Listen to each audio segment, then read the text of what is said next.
ජාතිය නිදහස හා ස්වෛරීත්වය වෙනුවෙන් දිවිපිදූ හා විවිධ කැපකිරීම් කළ රණවිරුවන් මා කෘතවේදීව සිහිපත් කරනවා.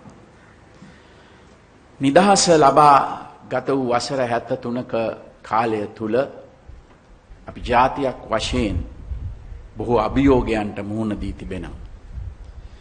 ආගමික හා වාර්ගික මතගැටුම්, ජාතිවාදී හා ත්‍රස්තවාදී ක්‍රියාකාරකම්, අනිසි විදේශ බලපෑම්, විවස්ථා අර්බුද වැනි ගැටලු රාශියකට අපි විටින් විට මුහුණ දුන්නා. ජාතික ආරක්ෂාව තහවුරු කිරීම, අපේ රටේ ජීවත් වන විවිධ ජනවර්ග අතර සැබෑ සංහිඳියාවක් ඇති කිරීම මෙන්ම දුප්පත්කම සහ මුලින්ම තුරන් කොට ශක්තිමත් ආර්ථිකයක් ගොඩනගා රටට තිරසාර සංවර්ධනයක් උදා කිරීමේ අභියෝගය තවමත් අප ඉදිරියේ තිබෙනවා. අපේ රටේ ජාතික උරුමයන්, පාරම්පරික සිරිත් විරිත්, ජාතිකත්වය හා දේශාභිමානය බරපතල තර්ජනයකට මුහුණ දී තිබුණ අවස්ථාවක මේ රට 69 ලක්ෂයකට අධික ජනතාව ජනාධිපතිවරයා වශයෙන් මා පත් කරගත්තේ දුර්වලව පැවති ජාතික ආරක්ෂාව යහලි තහවුරු කොට මව්බිම මුහුණ දී තිබුණු අභියෝගයන් ජය ගැනීම සඳහා නායකත්වය දෙන්නයි. මම සිංහල බෞද්ධ නායකයෙක්. ඒ ප්‍රකාශ කරන්නට මම කිසිවිටකත් මැලිවන්නේ නැහැ. මම මේ රට පාලනය කරන්නේ බෞද්ධ ඉගැන්වීම් වලට අනුවයි. සෑම ආගමකටම සෑම ජාතියකටම නිසි ගරුත්වය ලබා දෙන අවිහිංසාවාදී සාමකාමී බෞද්ධ දර්ශනය තුළ අපේ රටේ සෑම ආගමිකයෙකුටම සෑම ජාතිකයෙකුටම රටේ පවතින නීති රාමුව තුළ එක හා සමාන නිදහස භුක්ති විඳීමේ අයිතිය තිබෙනවා.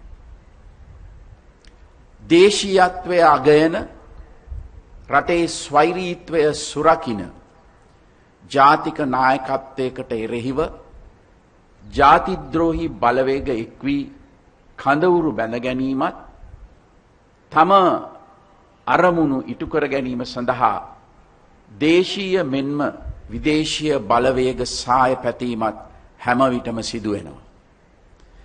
මේ ඊට සූක්ෂම ලෙස විවිධ බොරු ප්‍රචාර හරහා ජනතාව නොමග යවන්නට කටයුතු කරනවා.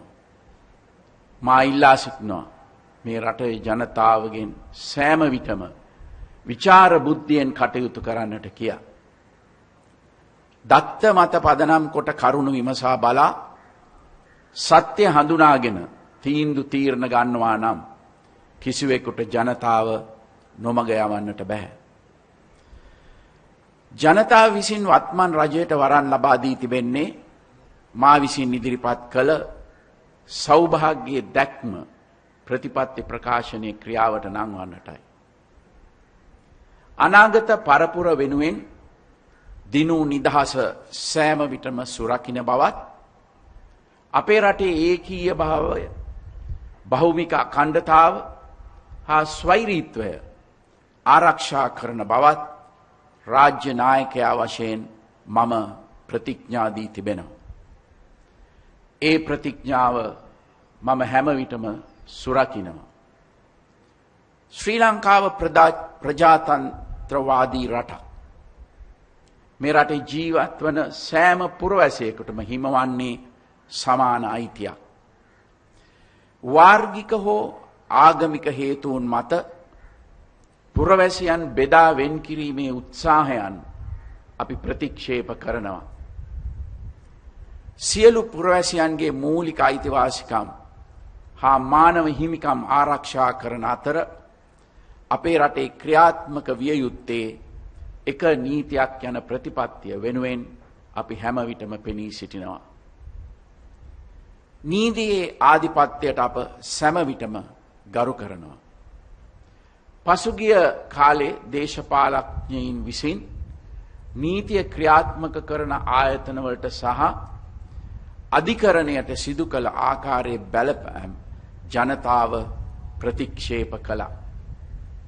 එසේ වුවත් ජනතාව නීතිය ක්‍රියාත්මක කරන නිලධාරීන්ගෙන් සාධාරණ අපක්ෂපාතී මෙන්ම කාර්යක්ෂම සේවාවක් බලාපොරොත්තු වෙනවා. ඒ අනුව ජනතාවගේ විශේෂ අවධානයට ලක් වී ඇති පාස්කු ඉරිදා ත්‍රස්තවාදී ප්‍රහාරය, මහ බැංකු වංචා වැනි අපරාධ සම්බන්ධයෙන් කඩිනමින් පියවර ගන්නා ලෙසට මම නීතිපති දෙපාර්තමේන්තුවට උපදෙස් ලබා දී තිබෙනවා. පාස්කු ඉරිදා ප්‍රහාරය සම්බන්ධයෙන් කරුණු සොයා බැලීමට පත් කරන ලද ජනාධිපති කොමිෂන් සභාවේ අවසාන වාර්තාව මට දැන් ලැබී තිබෙනවා. එහි නිර්දේශ ක්‍රියාත්මක කිරීමට මා කටයුතු යොදා තිබෙනවා.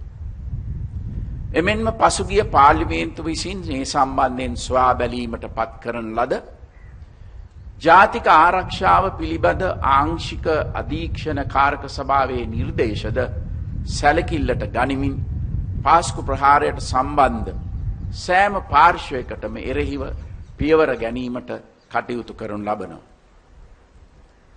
මේ මහා අපරාධය සැලසුම් කළ හා එයට අනුබල දුන් වගකිය යුත්තන්ට නීතියට මුහුණ නොදී ගැලවී යන්නට අපි ඉඩ දෙන්නේ නැහැ. ඒ වගේම අන්තවාදයට නැවත මේ රට තුල හිස ඔසවන්නවටත් අපි ඉඩ දෙන්නේ නැහැ. කොවිඩ් වසංගතය නිසා සමස්ත ලෝකයේම අර්බුදයට ලක් වී ඇති වර්තමානයේ අපේ රටටත් අභියෝගයන් රැසකට මුහුණ දීමට සිදු වී තිබෙනවා.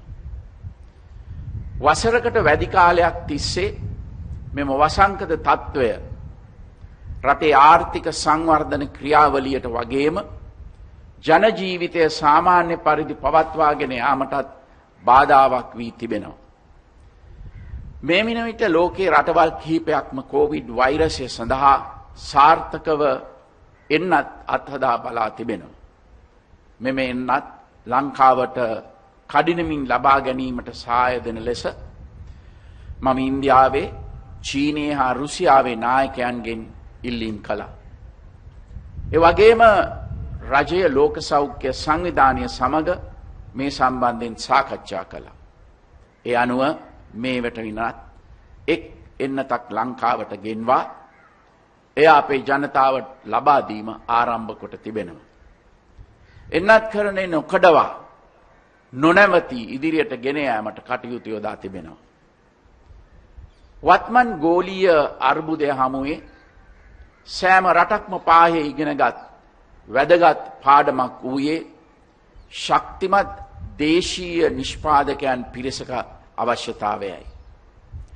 ආහාර සුරක්ෂිතභාවය හා ස්වයංපෝෂිත භාවය තහවුරු කර ගැනීම සඳහා දේශීය කර්මාන්ත යල නගා සිටුවිය යුතු යන අපේ ප්‍රතිපත්තියේ කාලෝචිත බව හා නිවැරදි බව මෙන් තවදුරටත් පැහැදිලි වුණා.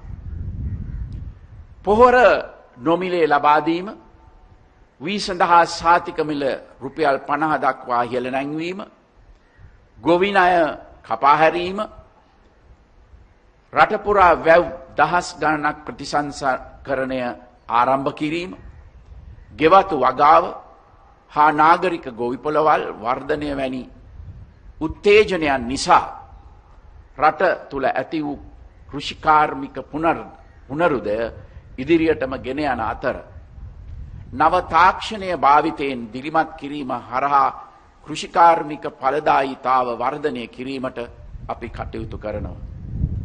වී, බඩ ඉරිඟු, ධාන්‍ය වර්ග, අල ලුණු නිෂ්පාදනය දිරිමත් වන ලෙස ආනයනය බදු කළමනාකරණය කොට දේශීය වශයෙන් නිෂ්පාදනය කළ හැකි කහ වැනි නිෂ්පාදනවලට ආනයන සීමා පනවා, ගම්මිරිස් වැනි භෝග ප්‍රතිඅපනයන සීමා කොට දේශීය ගොවියා ශක්තිමත් කිරීමට ගත් තීන්දුවල සාර්ථක ප්‍රතිඵල මේ වෙන විටත් ලැබෙමින් පවතිනවා.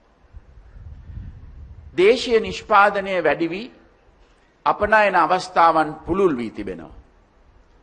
දේශීය ගොවියා ආර්ථික වශයෙන් ශක්තිමත් කිරීම සඳහා ගොවියා ව්‍යවසායකෙක් බවට පත් කළ යුතු බව මා හැම විටම ප්‍රකාශ කොට ඇති අතර කෘෂි කර්මාන්තය රටට විශාල විදේශ විනිමයක් ගෙනෙන ශේෂ්ත්‍රයක් ලෙස තවදුරටත් සංවර්ධනය කිරීම අපේ අරමුණයි. ආර්ථික සංවර්ධනයේදී කර්මාන්ත සහ සේවාංශවල පවතින වැදගත්කම අපි අමතක කළ නැහැ. පසුගිය කාලය තුල මෙම ශේෂ්ත්‍රයන් සඳහා තීරුබදු සහන ලබා දෙමින් පොලි අනුපාතයන් අඩු කරමින් කර්මාන්ත සහ සේවාංශ දිරිමත් කිරීම සඳහා රජය පියවර ගත්තා. බතික්, වේවැල්, මැටි, ස්වර්ණාභරණ වැනි පාරම්පරික කර්මාන්ත නගා සිටුවීම සඳහා පිහිටවන ලද රාජ්‍ය අමාත්‍යාංශ හරහා මේ වන විටත් විශාල ප්‍රගතියක් අත්කරගෙන තිබෙනවා. අපේ රටේ ආර්ථිකයේ විශාල කාර්යභාරයක් ඉටු කරනු ලබන සුළු හා මධ්‍යම පරිමාණ ව්‍යවසායකයන්ට සහ ස්වයං රැකියාවල නියුතු පුද්ගලයන් සඳහා ඉතා අඩු තනි ඉලක්කමේ පොලියකට ණය පහසුකම් සැලසීම ඔවුන්ට අවශ්‍ය අනුමැතීන් ලබා ගැනීමේ ප්‍රමාදයන් අවම කිරීමට ක්‍රියා කිරීම වගේම ඔවුන්ට අවශ්‍ය කරන පුහුණුව ලබා දීමට වැනි කරුණුවලටත් අපි අවධානය යොමු කළා. ඉදිකිරීමේ කර්මාන්තයට උත්තේජනයක් ලබා දීම අක්‍රීය වූ ආර්ථිකයක් යලි සක්‍රිය කිරීමට යොදා ගත හැකි සාර්ථක උපාය මාර්ගයක්. මේ අනුව අප විසින් දැනටමත් ආරම්භ කොට ඇති මාර්ග කිලෝමීටර් ලක්ෂයේ වැඩසටහන, පාලම් දසදහසක් ඉදිකිරීමේ වැඩසටහන, රටපුරා වැව් ප්‍රතිසංස්කරණය කරන වාරි සෞභාග්‍ය වැඩසටහන, එක ගමකට එක ගයක් යන තේමාව යටතේ ග්‍රාමීය නිවාස 14000ක් ඉදිකිරීමේ වැඩසටහන, නාගරික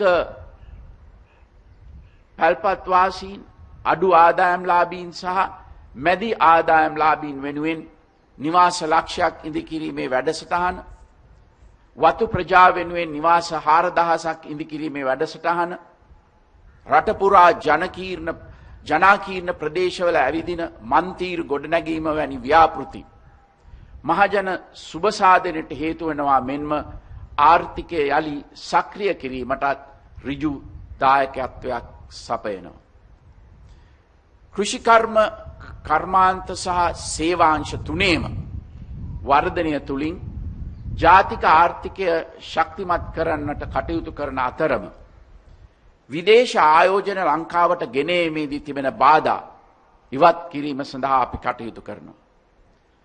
රටේ ආර්ථික මර්මස්ථාන විදේශිකයන්ට විකුණන්නේ නැත යන ප්‍රතිපත්තිය නොවෙනස්ව පවතින අතර ලංකාවට විදේශ ආයෝජකයන් ගෙන්වා ගැනීමට බාධා කිරීම සඳහා විවිධ ව්‍යාපෘතීන් සම්බන්ධයෙන් වැරදි අර්ථකථනයන් ඉදිරිපත් කරන්නන්ගේ දේශපාලන යටි අරමුණු බහුතර ජනතා විචාර බුද්ධියෙන් විමසා බලනු ඇතැයි අපි විශ්වාස කරනවා. අපේ රටේ ජනතාව මෙන්ම දේශීය හා විදේශීය ව්‍යාපාරවලට බලපාන යල් පැන ගිය නීති රීති හා රෙගුලාසි වෙනස් කිරීමටත් ඒවා යාවත් කාලීන කිරීමටත් මම දැන් විශේෂ ජනාධිපති කාර්ය සාධක බලකායක් පිහිටවා තිබෙනවා. කාලාන්තරයක් තිස්සේ සාකච්ඡා කෙරෙනු එහෙත් ක්‍රියාත්මක නොවූ මේ ක්‍රියාවලිය අපි දැන් ආරම්භ කොට තිබෙනවා. රටේ ඉදිරි ආර්ථික සංවර්ධන ක්‍රියාවලියට මේ කමිටුවේ නිර්දේශ ක්‍රියාත්මක කිරීම විශාල පිටුවහලක් වෙනු ඇතයි අපි බලාපොරොත්තු වෙනවා. 21 වන සියවස සැලකෙන්නේ දැනුම් කේන්ද්‍රීය ශතවර්ෂය ලෙසයි. රටේ සංවර්ධනය සඳහා මානව සම්පත් අතිශයින් වැදගත්. දැනුමින් හා නිපුණතාවයන්ගෙන් පරිපූර්ණ අනාගත පරපුරක් බිහි කිරීම සඳහා අධ්‍යාපන ශාස්ත්‍රයේ ප්‍රතිසංස්කරණ අවශ්‍යතා සෞභාග්‍ය දැක්ම ප්‍රතිපත්ති ප්‍රකාශනය තුල පෙන්වා දී තිබෙනවා. ඒ අනුව අධ්‍යාපන ශාස්ත්‍රයේ අවශ්‍ය ප්‍රතිසංස්කරණය සිදු කිරීම සඳහා අපි වෙනමම රාජ්‍ය අමාත්‍යාංශයක් පිහිටවනු ලැබුවා. මෙම ප්‍රතිසංස්කරණ සිදු කිරීම සඳහා අවශ්‍ය විශේෂඥ සහාය ලබා ගැනීම අරමුණු කර ගනිමින් කාර්ය සාධක බලකායන් දෙකකුත් පිහිටවනු ලැබුවා. මේ අය විසින් ලබා දෙන නිර්දේශ ක්‍රියාත්මක කරන කිරීම මේ වෙන විටත් ආරම්භ කොට තිබෙනවා. දැනටමත් විශ්වවිද්‍යාලවලට ඇතුළත් කරගන්නා සිසුන් ප්‍රමාණය මේ වසර තුල 10000කින් එනම් 30%කින් ඉහළ නංවා තිබෙනවා. රජයේ තාක්ෂණ විද්‍යාලවලට ඇතුළත් කරගන්නා සිසුන් ප්‍රමාණය ලක්ෂයේ සිට 2 ලක්ෂය දක්වා වැඩි කරන්නට ප්‍රතිපාදන වෙන් වී තිබෙනවා. විශ්වවිද්‍යාලවල ධාරිතාව වැඩි කිරීම සඳහා නගරාශ්‍රිත විශ්වවිද්‍යාල පද්ධතියක් සෑම දිස්ත්‍රික්කයක්ම ආවරණය වෙන පරිදි ඉදිකිරීමට අනුමැතිය තිබෙනවා. අධ්‍යාපන ප්‍රතිසංස්කරණ යෝජනා වේගවත්ව ක්‍රියාත්මක කිරීමට අප කටයුතු කරනවා. ඒ අනුව ඉදිරි වසර කිහිපය තුළ අධ්‍යාපන ශාස්ත්‍රයේ සැලකිය යුතු ගුණාත්මක ප්‍රගතියක් අත්කර ගැනීමට අපි බලාපොරොත්තු වෙනවා. නූතන ලෝකයේ තුල අපේ ආර්ථික අරමුණු යථාර්ථයක් කිරීමට නම් අප රට තුලත් නව තාක්ෂණයෙන් සන්නද්ධ සමාජයක් බිහි කළ යුතුමයි. තරංගකාරීත්වය ජය ගැනීම සඳහා කෘෂිකර්මය, කර්මාන්ත සහ සේවා යන සියලු ක්ෂේත්‍රවලට අනාගතයේදී තාක්ෂණය පදනම් කරගන්නට සිදු වෙනවා. ඒට සහාය වීම සඳහා ජනතාවගේ ජීවන තත්ත්වය ඉහළ නැංවීමට ඉවහල් වන තාක්ෂණික නව්‍යකරණ සංස්කෘතියක් ගොඩනැගීමට අපි බලාපොරොත්තු වෙනවා. සෞභාග්‍ය දැක්ම ප්‍රතිපත්තිවලට අනුව ආර්ථික සංවර්ධනය සඳහා රාජ්‍ය සහ පෞද්ගලික අංශ දෙකෙහිම තාක්ෂණයේ භාවිතය ප්‍රවර්ධනයටත් නවෝත්පාදන දිරිගැන්වීමටත් රජය විශාල සහායක් ලබා දෙනවා. තාක්ෂණ ක්ෂේත්‍රවලට බදුසාන රැසක් මේ වන විටත් ලබා දී තිබෙනවා.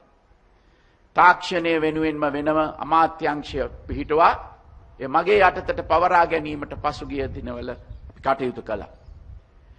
මෙම අමාත්‍යාංශය හරහා තාක්ෂණ ක්ෂේත්‍රයේ දියුණුවට අවශ්‍ය ප්‍රතිපත්ති සකස් කිරීම හා ඒ සඳහා අවශ්‍ය නීති රීති රාමුව සකස් කිරීම මෙන්ම රාජ්‍ය යාන්ත්‍රණය හා වෙළඳපොළ ක්‍රියාවලිය සරල කිරීම දැනුම හුවමාරුවේ මෙවලමක් ලෙස තොරතුරු තාක්ෂණය භාවිතයෙන් ඩිජිටල් ආණ්ඩුකරණය පුළුල් කිරීම වැනි කරුණු වලට අවධානය යොමු වෙනවා. තාක්ෂණ ක්ෂේත්‍රයේ ව්‍යවසායකත්වය දිරිගැන්වීම සඳහා කඩිනමින් ව්‍යාපාර ආරම්භ කිරීමට සියලු පහසුකම් ඇති තාක්ෂණික උද්‍යාන 5ක් තෝරාගත් දිස්ත්‍රික්ක 5ක ආරම්භ කිරීමට දැනටමත් ක්‍රියා කොට තිබෙනවා. මෙවැනි උත්තේජන හරහා තාක්ෂණ ක්ෂේත්‍රය තුල පුනර්ජීවනයක් ඇති කිරීමට අපිට අවස්ථාවක් ලැබෙනවා. මා මෙතෙක් කී සියලු දේ කළේ සමස්ත ලෝකයම අකර්මණ්‍ය කළ කොවිඩ් වසංගතයටත් මුහුණ දෙන ගමන් වසරක වැනි කෙටි කාලයක් තුල බව අමතක නොකරන ලෙස මම මේ රටේ බුද්ධිමත් ජනතාවගෙන් ඉල්ලා සිටිනවා. වසරකට ඇමරිකානු ඩොලර් මිලියන 4500ක් පමණ විදේශ විනිමයක් රටට ලබා දුන් සංචාරක ක්ෂේත්‍රයේ මේ රටේ ලක්ෂ 30කට ආසන්න පිරිසකට ඍජු සහ වක්‍ර රැකියා සැපයුවා. මේ අය අද තම ජීවිකාව කරගත නොහැකිව දැඩි අසීරුතාවන්ට පත්ව සිටිනවා. හැකි ඉක්මනින් අපි මේ අයට විසඳුම් ලබා දිය යුතුයි.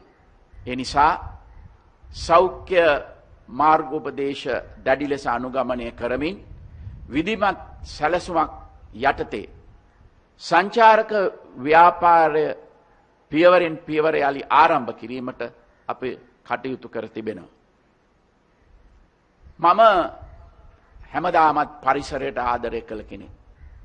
එදා නාගරික සංවර්ධන අමාත්‍යාංශයේ ලේකම්වරයා වශයෙන් සිටියදී නගර අලංකරණය, නිවාස සංවර්ධනය, ඇවිදින මංතීරු හා නාගරික උද්‍යාන සකස් කිරීම වැනි සියලු ව්‍යාපෘතිවලදී පරිසරය ආරක්ෂා කරමින් ඒ සංවර්ධන කටයුතු කරන්නට මම කටයුතු කළා. අදත් මගේ රජය අනාගත පරපුර වෙනුවෙන් පරිසරය ආරක්ෂා කිරීමට විශේෂ අවධානයක් යොමු කොට තිබෙනවා.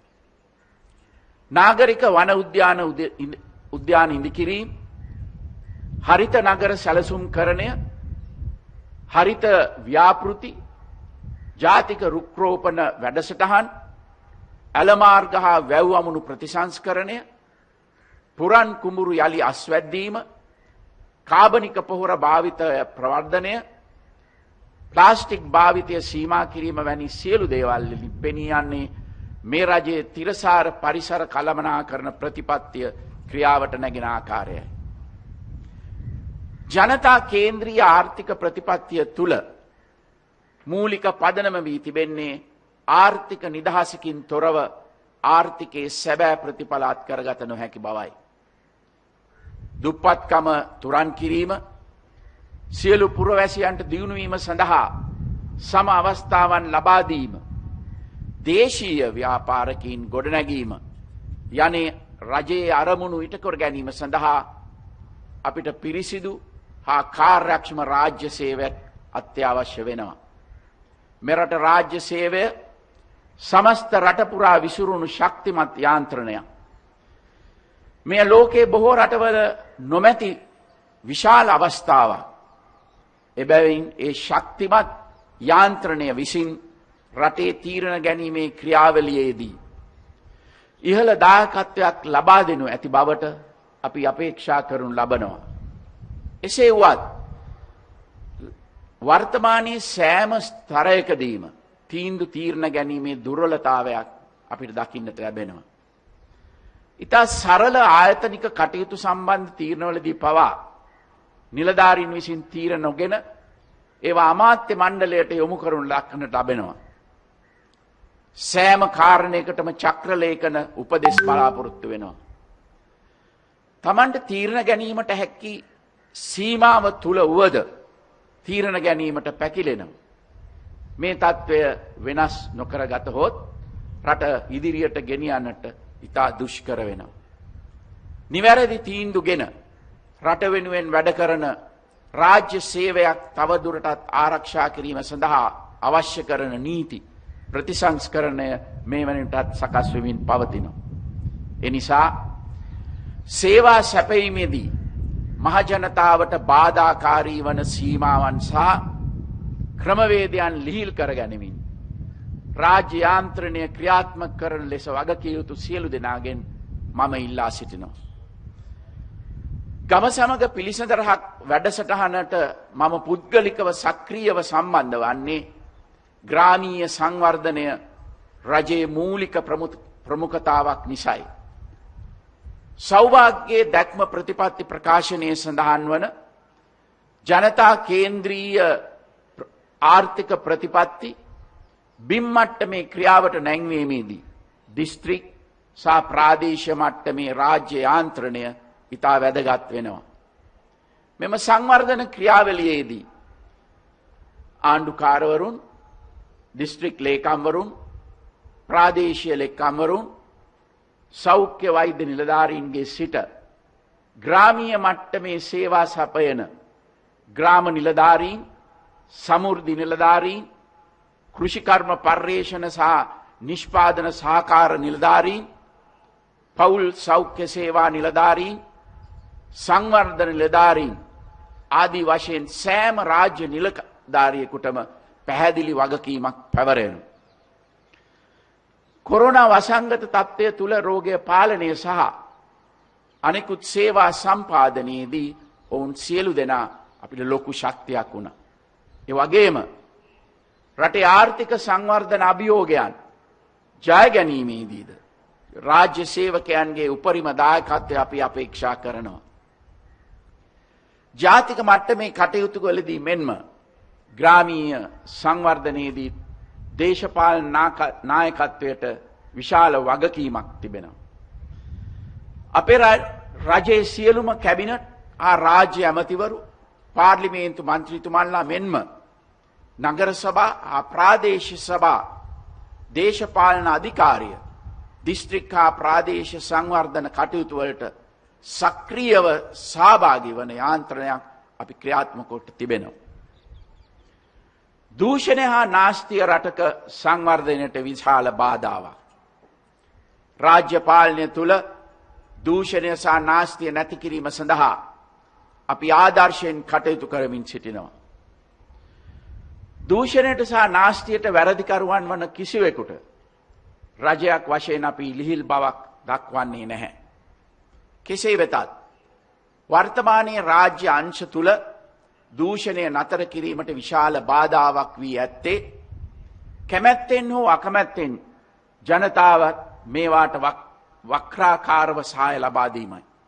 එනිසා මම ජනතාවගෙන් ඉල්ලා සිටිනවා දූෂණයට ඍජුව හෝ වක්‍රව සහාය නොදක්වන ලෙස.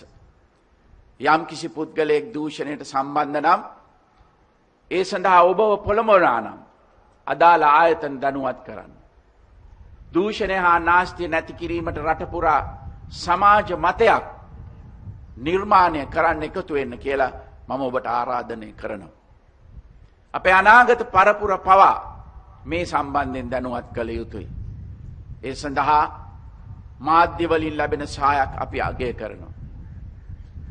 මා ජනාධිපති කරවීම සඳහා තමන් වෙහෙස වූ බව විවිධ පාර්ශව ප්‍රකාශ කරනවා. එය සත්‍යයක් විය හැකියි.